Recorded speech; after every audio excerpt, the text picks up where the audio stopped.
It is 2:30 in the afternoon on a really hot Tuesday, July 1979. Right. Shoppers are just wandering through the air-conditioned corridors of the Dayton Mall in Miami, Florida. Normal people, running normal It's errands. a completely average suburban afternoon. Exactly. But out front, there's an armored panel van idling near the entrance. And painted on the side of this vehicle in what has to be, the most macabre stroke of irony in criminal history are the words, "Happy Time, Complete Party Supply." It's almost cinematic, but it's entirely real. Two men step out of the van. They walk into a Crown liquor store that's located inside the mall. They pull out submachine guns and they just open fire. Broad daylight. Broad daylight. They assassinate a rival dealer and his bodyguard, surrounded by terrified civilians, and then they casually walk back to the van and drive away. And what happens next, it doesn't just leave bodies on the pavement. It fundamentally rewrites the blueprint of organized crime. It really does. It shatters the social contract entirely. Mhm. Because what we are looking at today, what we're inviting you to explore with us, is not a movie script. No, not at all. It is the grim, mechanical reality of a warlord. We are pulling back the curtain on the actual structural architecture of the narco state as it exists today. And you might be joining this deep dive expecting the Hollywood gloss. The cinematic anti-hero narrative that usually accompanies these kinds of stories. Right. But I have to ask you to leave that at the door. We are going to speak quietly today, and we are going to look very closely because the gravity of these facts requires a clinical detachment. The tension is already baked into the historical record. We don't need to hype it up. We really don't. Our mission today is to dissect the life and the empire of Griselda Blanco. You've likely heard the tabloid monikers, right? The cocaine godmother. The Black Widow. But we aren't here to rehash sensationalized villainy. We are here to conduct a forensic exploration of a pioneer. I'm approaching this from the perspective of a strategist. My focus for this deep dive is on the cold, hard business of her brutality. And it was a business. A massive one. We need to unpack how she utilized terror, not as a reactionary measure, but as a calculated offensive market tool. We're going to break down the logistics of international smuggling, the supply chains, and the corporate mechanics of a billion-dollar illegal enterprise. And while you track those physical logistics, I will be profiling the psychological darkness that fueled it. Because you can't have one without the other. No, you can't. We are delving into the mind of a leader with a profound, terrifying lack of empathy. We'll examine how she weaponized her own domestic life, viewing intimacy as a strategic vulnerability to be exploited. It's chilling when you really look at it. It is. And ultimately, we will look at the devastating generational social impact her era had on the war on drugs, leaving scars on cities like Miami and Medellin that honestly have yet to heal. To do this, we have a massive stack of source material in front of us. We're pulling from criminological studies, historical analyses of the Colombian conflicts, declassified law enforcement testimonies. And the direct accounts of the detectives who spent literally decades hunting her. Right. This is a fact-based deep dive into the mechanics of an empire. So if you are ready to look past the myth and examine the actual gears of the machine, well, we have to start at the beginning. We do. To understand the scale of the international supply chain she built, we first have to examine the hyper-lethal environment that forged her. Griselda Blanco was born on February 15th, 1943. Now, the geographical records are slightly conflicting here. Yeah, some sources say Cartagena, while certain baptismal records point to Santa Marta up on the northern coast. But the geography that truly matters, the crucible that formed her psychology, is Medellin. Her mother, Ana Restrepo, moved them south to Medellin when Griselda was just 3 years old. And the timing of this relocation is the defining context for everything that follows. Absolutely. She arrives in Medellin right as Colombia is plunging into a devastating period known simply as La Violencia. I want to pause on La Violencia for a second because it's a term that gets thrown around in historical summaries, but we rarely stop to consider what it actually means on the ground for a citizen. It wasn't just a political disagreement. No, this was a 10-year civil war between the Colombian conservative and liberal parties that resulted in the deaths of hundreds of thousands of people. It was a total catastrophic breakdown of rural infrastructure and social order. You really have to imagine the sheer terror of that environment. Armed militias were roaming the countryside, seizing land and executing entire villages based on political affiliation alone. Which naturally drove a massive wave of displaced, traumatized people out of the agricultural regions and into the cities, desperately seeking safety. Right. Medellin swelled with refugees. They formed these sprawling shanty towns on the outskirts of the city. And Griselda grew up in one of these areas, Barrio Antioquia. It was a neighborhood notorious for extreme, grinding poverty, incredibly high criminal density. And a thriving contraband economy, simply because the legitimate economy had completely collapsed. People had to survive somehow. So you have a child dropped into a society where the traditional institutions, the police, the courts, the government, it's either corrupt, completely absent, or actively participating in the slaughter. Survival becomes inextricably linked to the capacity for violence. But her trauma wasn't just societal, was it? It was deeply domestic. Yeah, her home life was really a microcosm of the chaos outside. Her mother was reportedly an alcoholic sex worker, barely scraping by. And Griselda was subjected to systemic, severe abuse at the hands of her mother's clients and boyfriends. She had no physical safety. None. No economic safety, and absolutely no reliable adult protectors. And, the psychological response to that kind of sustained, inescapable childhood trauma is often a rapid, desperate descent into delinquency. It's a survival mechanism. Exactly. She ran away from home around the age of 19 to finally escape the sexual abuse. But her criminal education started much earlier. She was pickpocketing and engaging in street-level prostitution long before she was a teenager. And this is where we hit an anecdote that forces us to reframe how we view her. There is a story from her childhood that perfectly encapsulates this transition from being the prey to becoming the predator. It's a tough story to hear. It is. When Griselda was just 11 years old, she allegedly participated in the kidnapping of a 10-year-old boy. Child. Right, a child from an upscale, affluent neighborhood. Yeah. A very stark contrast to the slums of Barrio Antioquia where she lived. Griselda and her accomplices demanded a ransom from the family. And the family, for whatever reason, failed to deliver the money. Right, and so 11-year-old Griselda reportedly took a gun and shot the boy dead. It is a horrifying story. And it's the moment in her biography where most people, they throw their hands up and say, well, there it is. She was simply born evil. Yeah, they view it as proof of an innate demonic pathology. But I completely reject that. Oh, really? Yeah, I think calling her born evil is a massive cop-out. It's a Hollywood trope that lets us off the hook from looking at the actual mechanics of what happened. Think of her environment like a predatory ecosystem, like a jungle. Okay, I follow. If you are a creature at the very bottom of the food chain, constantly subjected to the violence of larger predators, developing a lethal defense mechanism isn't evil. It is a terrifyingly rational, pragmatic adaptation to a lawless environment. So you're saying it was learned? Exactly. That kidnapping wasn't a random act of sadistic murder. In the cold, mechanical logic of the streets she grew up on, it was a business transaction. A ransom was negotiated, the contractual terms were not met by the buyer, and the dispute was resolved with lethal finality. Wow. It was a failure of logistics solved by violence. You are arguing that at 11 years old, she had already internalized a corporate contractual finality regarding human life. Yes. It is deeply unsettling. But logically sound, given the environment. She learned early that empathy is a vulnerability. Empathy gets you killed. While violence, on the other hand, gets you paid, and more importantly, it gets you respected. And that exact same logic, the use of terminal force to resolve logistical bottlenecks, is what she would later scale into international narcotics trafficking. Which begs the question, how does an illiterate street child scale those adaptations? Right. You don't just jump from street crime to international logistics. You need a bridge. And the bridge comes in the form of her first husband.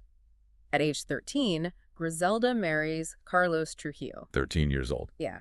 He is a street hustler, but more importantly, he is a highly skilled forger.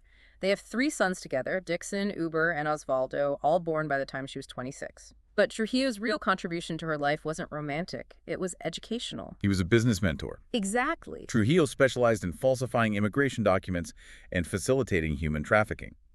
While Griselda already possessed the capacity for extreme violence, as we saw, Trujillo introduced her to the science of illicit logistics. The actual mechanics of it. Right. He taught her how to move people and contraband across sovereign borders invisibly. He showed her how to manipulate bureaucracy, how to bribe the right officials, and how to forge the paperwork that makes illegal entities look legitimate. He literally handed her the foundational tools she would need to build a global empire. But the local contraband economy in Medellin was crowded. Very crowded. And if you want to build an empire, you need a larger market. So by the late 1960s, she divorces Trujillo, but she keeps the logistical toolkit. She keeps the knowledge. In 1964, utilizing the exact falsification skills Trujillo taught her, she enters the United States illegally with fake passports and visas. And where does she go? She settles in Queens, New York. She brings her 3 children and her second husband, a man named Alberto Bravo. And this partnership with Bravo is the catalyst for everything. Alberto Bravo was already functioning as a cocaine smuggler for the early iterations of what would become the Medellin cartel. And this is a pivotal moment in history. It really is. They arrive in New York right at the dawn of the 1970s. The culture is shifting. The disco boom is on the horizon. Right. The demand for marijuana is plateauing. And the appetite for white gold cocaine is about to skyrocket among the American elite and the emerging club scene. And in business, timing is everything. But having a highly desirable product is only half the battle. You need a supply chain capable of meeting the massive demand. And that was the hard part. Bravo was sourcing the cocaine paste from the Andean regions of Bolivia and Peru and moving it into Colombia to be processed in these rudimentary jungle labs. Because the borders in South America were porous. Right. Getting the finished product to Medellin was relatively easy. Yes, very easy. The massive bottleneck, the primary obstacle to extreme wealth, was getting the product from Colombia into the United States in massive, undetectable, and profitable quantities. And you have to remember, the standard smuggling methods of the time were clumsy. Very clumsy. Men taping packages to their legs or, trying to hide it in false bottom suitcases. The interception rate by customs was high. So what is absolutely fascinating here is how Griselda approached that bottleneck. She didn't try to outrun the Border Patrol or rely on brute force. She analyzed the system, she found a psychological blind spot, and completely subverted it. This is, without a doubt, her logistical masterstroke. Griselda recognized a glaring sociological vulnerability in U.S. Customs and Border Security in the early 70s. The federal agents working the airports were overwhelmingly male. Right. And their entire threat matrix, their profiling criteria for drug smugglers, was geared towards sketchy, nervous-looking men. In the patriarchal mindset of that era, they rarely subjected well-dressed women to invasive searches or serious questioning. They just didn't see women as threats. Exactly. So Griselda sets up a legitimate-looking corporate entity in Colombia, a commercial lingerie factory. But the factory wasn't just a front. It was an active research and development facility. An R&D lab for cartel logistics. Right. They were manufacturing custom brassieres and girdles designed with hidden structural compartments. These garments were carefully tailored by seamstresses to hold kilo-sized shipments of cocaine while perfectly smoothing the bulky packages against the body. The goal was to enhance rather than distort a woman's natural figure. I want you to imagine you are a U.S. Customs agent at JFK Airport in 1973. Your entire focus is on finding the cartel thug. The guy sweating in a leather jacket. Exactly. So when a well-dressed, attractive woman walks through your checkpoint, perhaps holding a baby or just acting perfectly composed, you don't even blink. You wave her right through. Griselda weaponized gender norms. She recruited female mules whom she knew intimately, women from her old neighborhoods that she could control and trust. She trained them on how to dress, how to project a maternal or domestic innocence, how to smile and flirt their way through immigration. She used the societal view of women as non-threatening as an invisible cloak. The border guards were looking right at the product. It was stashed front and center, and they never saw a thing. It is a brilliant, if utterly sinister, application of sociology. She used the sexism of the federal government against the state itself. And because she utilized women who were desperate for economic mobility, she commanded intense loyalty. Let's run the financial mechanics on this because the profit margins were astronomical. A custom bra could comfortably hold a kilo of pure cocaine. 1 kilo per person. Right. And in the early 70s, the net profit on that single kilo was roughly $10,000. So a mule takes a 5.5-hour commercial flight from Bogota to JFK, walks breezily through customs, and hands the product to Griselda's underground distributors in Queens. And within hours, that product is stepped on, diluted, and sold on the streets of Manhattan. They established a highly sophisticated network of stash houses across 4 New York boroughs. But how did they manage the immense influx of cash? Because you can't just put millions of dollars under a mattress. No, you can't. In the 1970s, before the Bank Secrecy Act was strictly enforced with modern software, you could walk into a bank with cash without raising too many alarms, provided you stayed under the federal reporting threshold of $10,000. So what did she do? Griselda utilized a laundering technique called smurfing or structuring. She had teams of people making scattered, small deposits of $9,900 into hundreds of different bank accounts across the city. Just sliding right under the radar? Exactly. The money would then be wired to shell companies in Colombia. The sheer volume of this operation is difficult to comprehend. At its peak, this Queens-based organization was moving 3,400 pounds, that's over 1,500 kilograms of cocaine, into the United States every single month. Every month. They were generating $80 million in monthly revenue. And they operated right under the nose of the authorities for years by implementing strict corporate security protocols. They never discussed weights, money, or product over the phone. They developed a coded dialect, a sort of Colombian Pic Latin. Yeah, when discussing shipments of pure cocaine, they referred to it over the wiretaps as beautiful children with good bones. It's eerie. It was highly organized, heavily compartmentalized, and massively profitable. But a network of that scale, moving that much capital and product through the streets of New York, it generates noise. It does. It generates rivalries, violence, and eventually federal scrutiny. The sheer volume of the Queens operation finally triggered the attention of the Drug Enforcement Administration. The DEA. They launched a massive multi-agency wiretap investigation dubbed Operation Banshee. The DEA spent months decoding the language, tracking the Smurfs, and mapping out the stash houses. And finally, in April 1975, the hammer fell. The NYPD and the DEA executed simultaneous raids. They indicted Griselda Blanco, Alberto Bravo, and over 30 of their top subordinates on federal drug conspiracy charges. At the time, it was one of the largest cocaine busts in New York history. But the federal government was too slow. Before the DEA could physically put handcuffs on her, Griselda utilized her vast logistical network, the fake passports, the bribed officials, the hidden wealth to flee the country. She vanished into the wind. Retreating to Colombia to avoid a guaranteed federal conviction, and this retreat brings us to a really fascinating juncture. How so? In the corporate world, or the criminal one, exile usually diminishes a leader. Being removed from your primary market threatens your control over your subordinates. Out of sight, out of mind. Exactly. But Griselda didn't step down, and she certainly didn't retire. Instead, she used this period of exile to consolidate absolute power, leading to one of the most brutal and defining chapters of her life. Which brings us to the psychological profile behind her most infamous moniker, the Black Widow. We just discussed how she weaponized gender norms against the Border Patrol. Now, we must examine how she weaponized intimacy against her own partners. This is where it gets really dark. Let's look at the fate of her romantic relationships.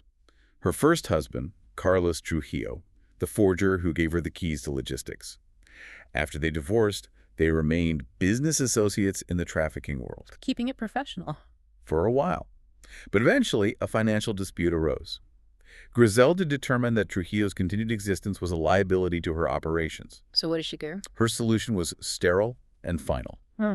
She allegedly ordered his murder. I struggle to wrap my head around that level of detachment. The father of your 3 children, the man who taught you your trade. It's pure pathology.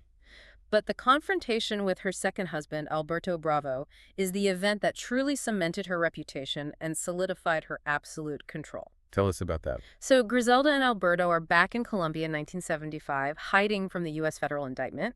They are running the empire remotely, but the partnership is rapidly deteriorating. They're turning on each other. Griselda, going over the ledgers, discovers massive financial discrepancies. She suspects that Alberto is embezzling, skimming millions of dollars off the top of the cartel's profits to fund his own side ventures. And Alberto, in turn, is deeply resentful of her growing power. He's accusing Griselda of letting the godmother title inflate her ego. Now, to a normal person, this is a marital dispute. Yeah. A very high-stakes one, but still a domestic issue. But to Griselda Blanco, this is high treason. Exactly. In a legitimate corporate structure, if a CEO uncovers that their partner is embezzling millions, they call the board, they freeze the assets, they file a lawsuit, they initiate a hostile takeover. Right. Griselda initiated a literal, kinetic hostile takeover. She arranged a meeting with Alberto in the parking lot of a nightclub in Bogota. We really need to paint the visceral reality of this scene for the listener. This isn't a sterile boardroom negotiation. It's a dark, humid parking lot in the capital of Colombia. She confronts him about the missing millions, and the argument immediately escalates. Insults are traded. And Griselda, at 32 years old, reaches into her clothing and draws a pistol. But Alberto isn't some helpless accountant. He is a hardened cartel smuggler. He immediately produces an Uzi submachine gun. Submachine gun against a pistol. A blazing close-quarters gun battle erupts right there in the parking lot. It's chaotic, deafening violence. And when the magazines are empty and the smoke clears, Alberto Bravo is dead on the asphalt. And his men. 6 of his heavily armed bodyguards are dead. Griselda takes a bullet directly to the stomach, a grievous injury, but she survives. If we look at this clinically, it reveals a profound pathological compartmentalization. For Griselda, there was absolutely no boundary between the domestic sphere and the deadly theater of cartel warfare. None whatsoever. Husbands, lovers, partners, they were all categorized as strategic assets. Yeah. And the moment an asset threatened her absolute control or her bottom line, it was instantly reclassified as a liability. And liabilities are liquidated. There is zero emotional friction in that decision. She took a bullet to the gut, recovered in secret, and simply absorbed Alberto's share of the massive New York cocaine market. She eliminated her co-founder and seized total, undisputed control of the cartel. She was now the sole CEO. But with total control of the Colombian supply chain secured, she quickly realized a glaring logistical flaw. You cannot effectively run the granular day-to-day distribution network of the American market from a compound in Medellin. Right. You need boots on the ground. She needed to dominate the wholesale distribution directly on U.S. soil. So in the late 1970s, she packed up and moved back to the United States. But she didn't return to the heat of New York. She set her sights on a new emerging entry point. She moved to Florida. Welcome to Miami. This is the era that fundamentally altered the social fabric of the state of Florida, and Griselda Blanco was the chief architect of that chaos. When she arrived, Miami was already a city pulsing with raw energy. It was transitioning from a sleepy retirement haven into a massive financial hub. And a lot of that new real estate and banking boom was secretly fueled by the influx of cocaine capital. Oh, absolutely. But Griselda brought something entirely foreign with her.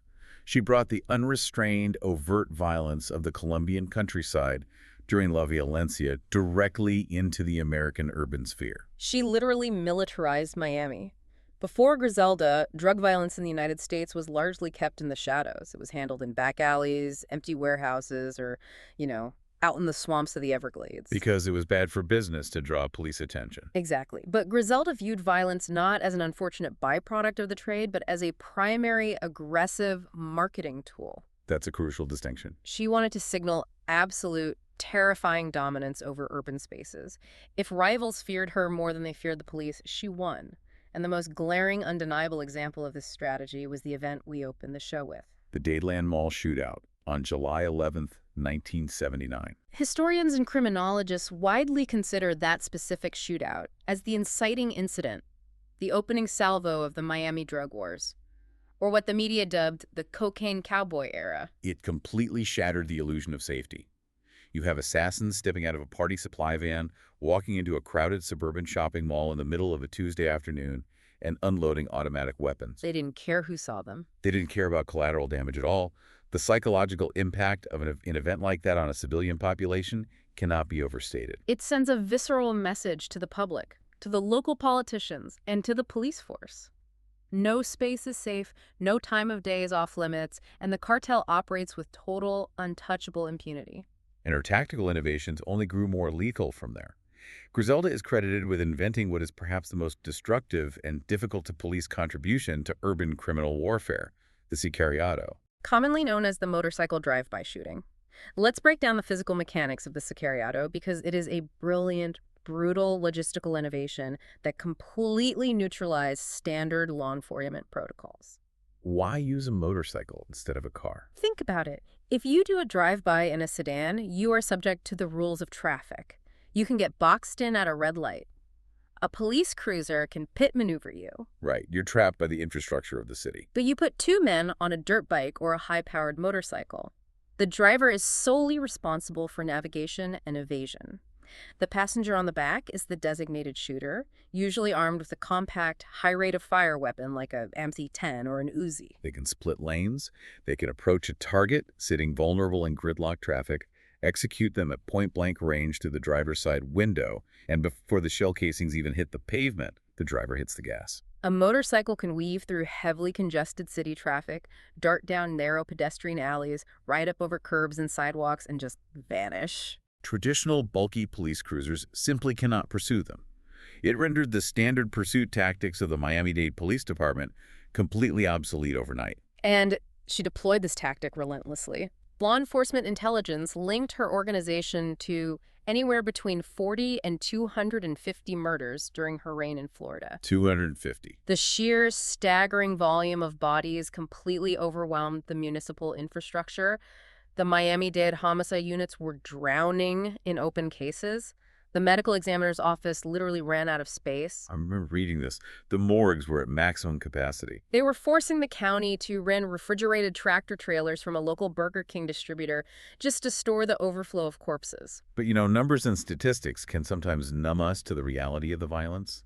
To truly understand the depth of her cruelty, we have to look at the collateral damage of this war. The human element. Yes, and nothing exemplifies her total lack of humanity better than the tragedy of Jesus Chucho Castro. Chucho Castro was one of Griselda's former enforcers. He had worked for her for years, but the story goes that he finally refused a direct order. Which was a death sentence. Specifically, he refused to harbor one of her sons who was hiding from the police because Chucho wanted to cut ties with the organization and protect his own family. But in Griselda's worldview, you do not resign, and you certainly do not say no. She took his refusal as a deep personal offense. She immediately ordered her top lieutenant, a notorious hitman named Jorge Rivi Ayala, to eliminate Chucho. In February 1982, Rivi and his strike team spotted Chucho driving his car in South Dade. They pulled up alongside his moving vehicle and unleashed a massive flurry of bullets with a silenced submachine gun. But the chaotic nature of a moving gun battle means precision is impossible. They missed Chucho. They missed the father entirely. But the bullets tore through the chassis of the car and struck his 2-year-old son, Johnny, who was sitting in the passenger seat. A 2-year-old boy. The hitmen sped off. They didn't even know the boy was in the vehicle until they saw the news reports later that evening. Years later, when Rivi Ayala was eventually arrested and agreed to testify, he told detectives about the debriefing he had with Griselda following this botched hit. The detectives asked him how the godmother reacted to the news that her men had murdered a toddler. What was her response? Ayala testified that initially she was furious that they had failed to kill the primary target, Chucho. But when she was informed that the crossfire had killed the 2-year-old boy, her demeanor shifted. It shifted. She was glad. She explicitly stated that it made them even. Because Chucho had turned away her son, the universe had balanced the ledger by taking his. I want you to really stop and think about the implications of that statement. It's sickening. Imagine living in a city where the primary power broker, the person controlling the flow of millions of dollars and an army of men, possesses that level of absolute, unadulterated psychopathy. Where a trip to the grocery store or sitting at a stoplight could instantly turn into a combat zone. And the violent death of a toddler is considered a satisfying, equitable business outcome. It is the textbook definition of malignant narcissism and sociopathy.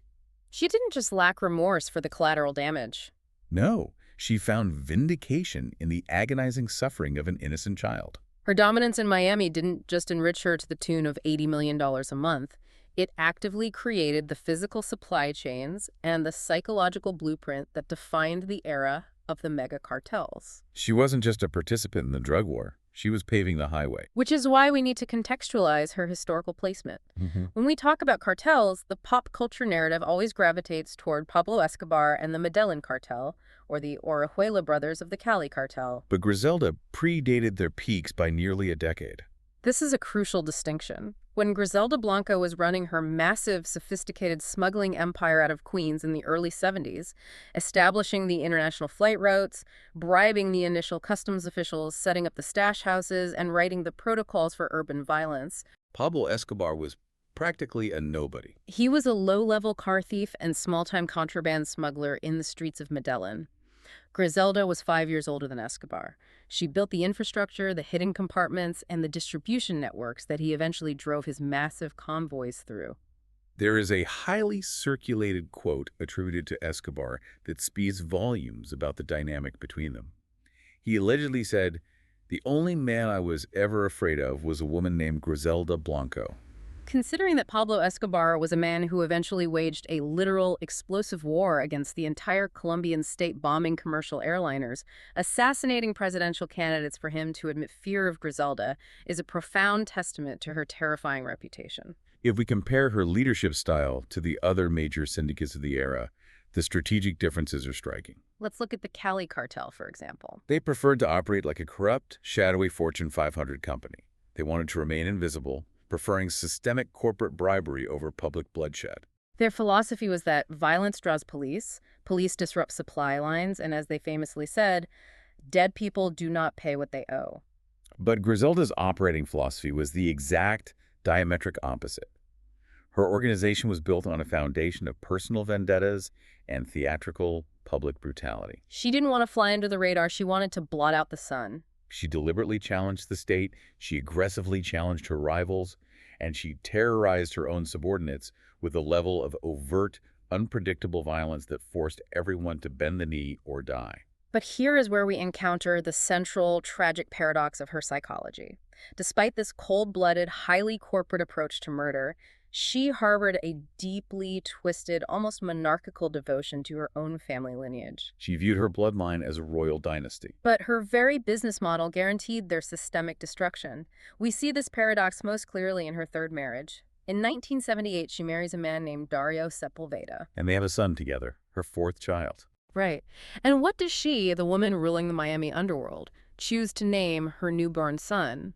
Michael Corleone Blanco. It's astonishing. She is actively, purposefully leaning into the fictional mafia mythology of The Godfather. She's buying into her own hype. She is shedding the reality of a Medellin street hustler and styling herself as a romanticized, cinematic crime boss. But just like her previous two marriages, this relationship collapses under the weight of her lifestyle. By 1983, the pressure in Miami is immense. Dario is terrified of Griselda. And rightfully so. Her paranoia is spiraling out of control, fueled heavily by her own increasing use of unrefined cocaine and the constant, suffocating pressure of a dozen rival factions who want her dead. Dario decides he has to escape. He takes 5-year-old Michael and flees the country, running back to Colombia to hide. And based on her psychological profile, we know exactly how Griselda processes domestic disputes. She doesn't view Dario taking her son as a custody battle. She views it as a kidnapping, a theft of her property, and an act of unforgivable treason. She doesn't hire lawyers. She hires a hit squad. She sends a team of assassins to Medellin. They disguise themselves as local police officers.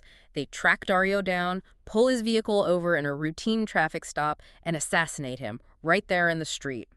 And the most heartbreaking, devastating detail of this operation: they execute him right in front of 5-year-old Michael Corleone. Michael, in later interviews, recounted the horror of that moment. He described how his father turned back to shield him from the gunfire, absorbing 27 bullets. 27. The only reason Michael survived is that none of the rounds passed completely through his father's chest cavity. Griselda's men then collected the traumatized child and brought him back to the U.S. She effectively secured her dynasty by inflicting unimaginable psychological destruction on her own son. And what was the human cost to the rest of her lineage? The 3 older sons from her first marriage, Dixon, Uber, and Osvaldo, were not kept out of the business. She brought them into the highest echelons of her network. She gave them the keys to a billion-dollar kingdom. But because of the hyper-violent, highly visible nature of the cartel she built, it was mathematically impossible to sustain. You cannot declare war on the world and expect your children to inherit the earth. Predictably, all 3 of those young men eventually fell to federal indictments.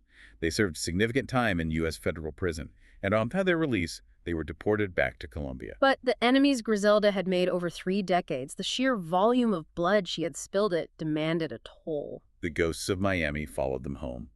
Dixon, Uber, and Osvaldo were all eventually tracked down and assassinated in Colombia by rival factions seeking revenge against their mother. It is the ultimate Shakespearean paradox. She fought clawed and killed for 40 years to build an impenetrable empire for her bloodline.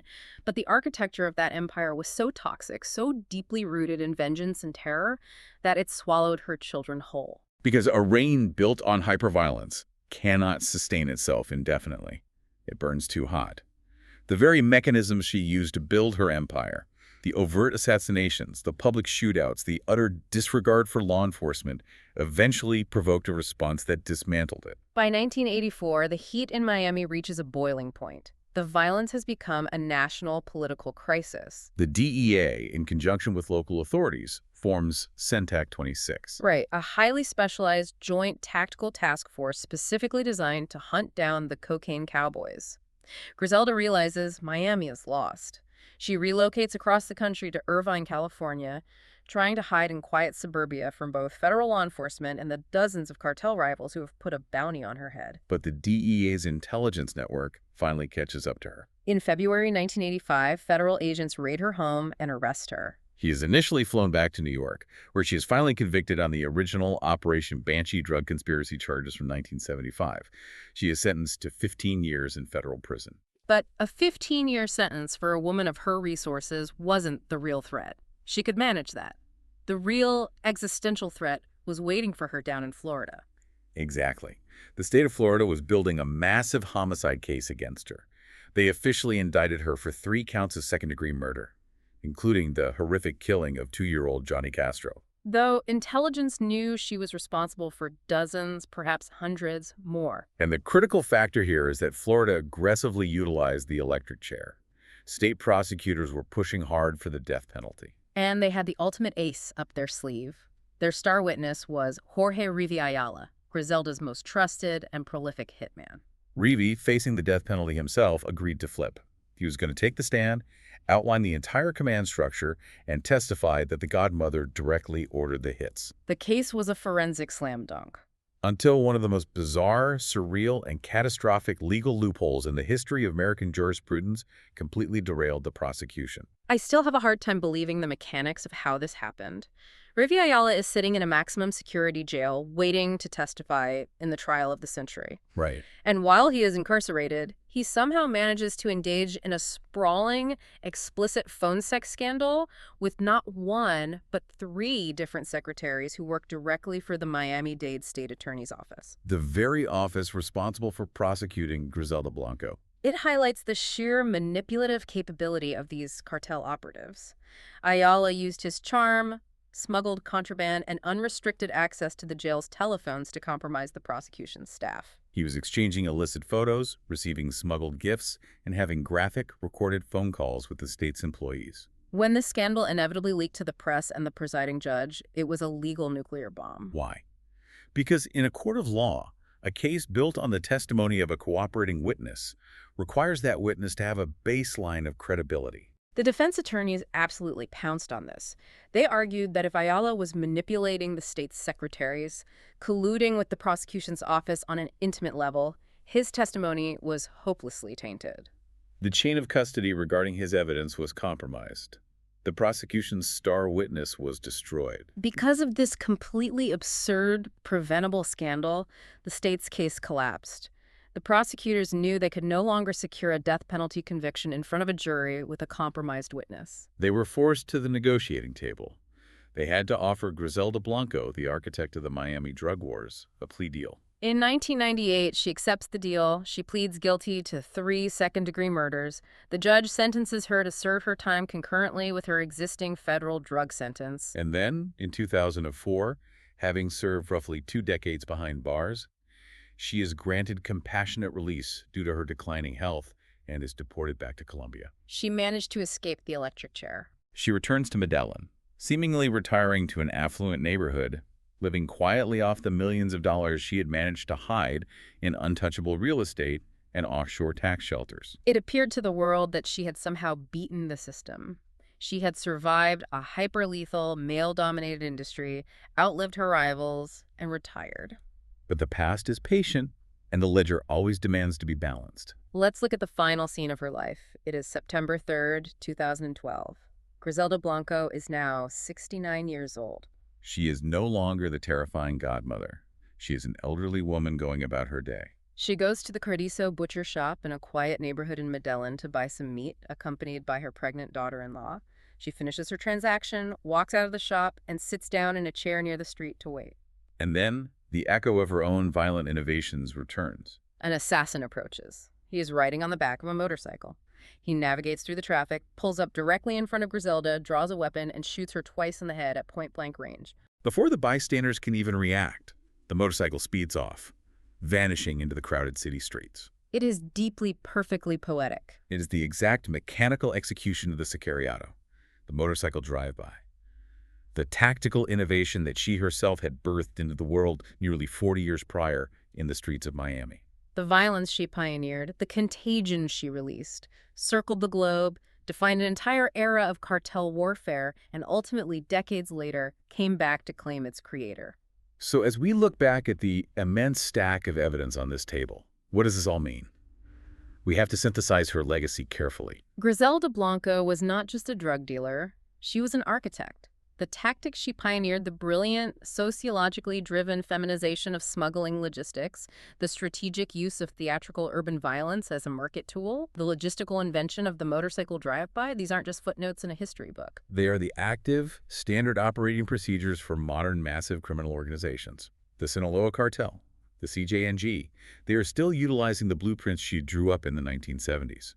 She proved, with terrifying efficacy, that a decentralized, ruthlessly violent network could successfully challenge the authority of the state and generate billions in untraceable capital. But the human cost of that blueprint is staggering.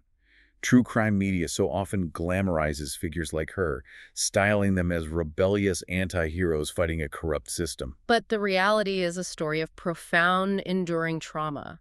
The violence she normalized left deep structural damage that cities like Miami and Medellin are still actively recovering from today. She was a mother who doomed her own children, a pioneer who weaponized societal sexism, and a businesswoman who dealt exclusively in death. Which leaves us with a chilling question to leave you with today. We've spent this time dusting off the foundational blueprints of the modern drug war, blueprints drawn up by one woman over 40 years ago. Her innovations, her calculated brutality, and her logistical tactics outlived her by decades. They are being used on the streets right now, this very minute. So we have to ask you, if you manage to eliminate the architect, does it ever truly dismantle the architecture? Or are today's law enforcement agencies and the millions of citizens caught in the crossfire still just fighting the ghost of Griselda Blanco?